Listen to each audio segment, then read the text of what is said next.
സാഹചര്യ തെളിവുകളും ദൃക്സാക്ഷികളും ഡിജിറ്റൽ തെളിവുകളും എല്ലാം എതിരായാലും ഒരു കുറ്റവാളിക്ക് എങ്ങനെയാണ് നീതിപീഠത്തിന് മുമ്പിൽ കൂസലില്ലാതെ നിൽക്കാൻ കഴിയുക?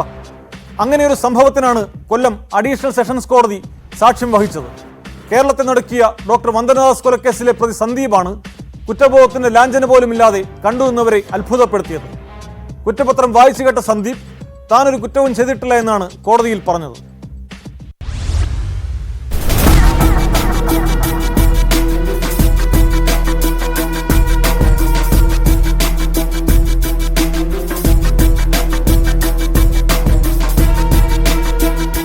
വന്ദന കൊലക്കേസിൽ സാക്ഷി വിസ്താരം സെപ്റ്റംബറിൽ തുടങ്ങാനിരിക്കെ Kollam additional sessions judge PN Vinod നേരിട്ടാണ് പ്രതിയെ കുറ്റപത്രം വായിച്ചു കേൾപ്പിച്ചത്.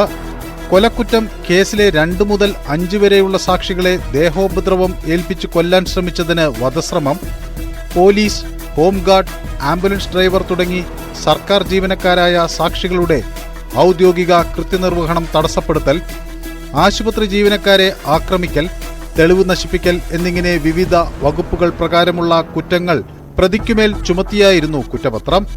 കുറ്റങ്ങളെല്ലാം വായിച്ചു കേൾപ്പിച്ച ശേഷം സന്ദീപിനോട് കുറ്റം ചെയ്തിട്ടുണ്ടോ എന്ന് കോടതി ചോദിച്ചു. ഇല്ലെന്ന മറുപടിയാണ് പ്രതി നൽകിയത്. ഒരു കൂസലുമില്ലാതെയാണ് സന്ദീപ് കോടതിയിൽ നിന്നത്.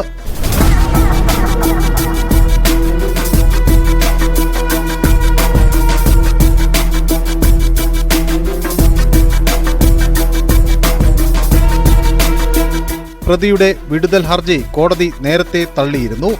ഈ ഉത്തരവ് ശരിവെച്ച ഹൈക്കോടതി വിധിക്കെതിരെ സുപ്രീം കോടതിയെ സമീപിച്ചിട്ടുണ്ടെന്നും അതിനാൽ കുറ്റപത്രം വായിക്കുന്നത് മാറ്റിവെക്കണമെന്നാവശ്യപ്പെട്ട് പ്രതിഭാഗം ഹർജി ഫയൽ ചെയ്തിരുന്നു.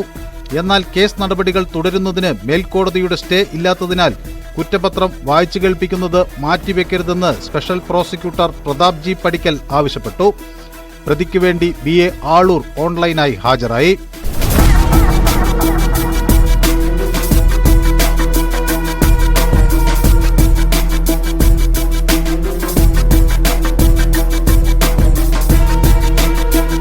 ന്യൂസ് 18 കൊട്ടാരക്കര.